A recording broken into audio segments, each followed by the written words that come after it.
मिठी बरसां कार ऐं खेखड़े में आम्हूं साम्हूं टक्कर, 4 ॼणा ज़ख़्मी। मिठी जे ॻोठ मालणहूर वेढ़ा जो रहवासी मदन सोटड़ मिठी खां इस्लामकोट तरफ़ वञी रहियो हो त टक्कर थी पियो। वधीक तफ़सील लाइ असां सां टेलीफोन लाइन ते मौजूदु आहे अवामी न्यूज़ जे रिपोर्टर अल्ताफ़ बशीर। जी अल्ताफ़, छा तफ़सील आहिनि?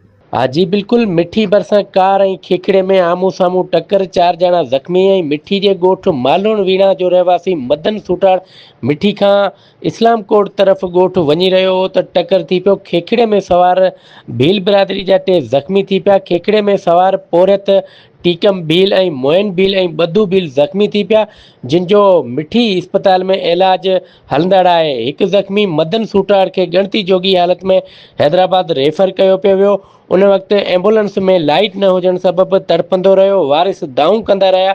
ज़ख़्मी जा वारिस एम्बुलेंस तब्दील करण ॾियण जो मुतालबो कयो, पर ॿी एम्बुलेंस न हुजण जे करे साॻी एम्बुलेंस में खणी रवाना थिया। जी वरी महिरबानी तफ़सील खां आगाह करण लाइ सब्सक्राइब कयो अवामी न्यूज़ HD खे ऐं ताज़ा तरीन ख़बरुनि लाइ ॾिसंदा रहो अवामी न्यूज़ HD।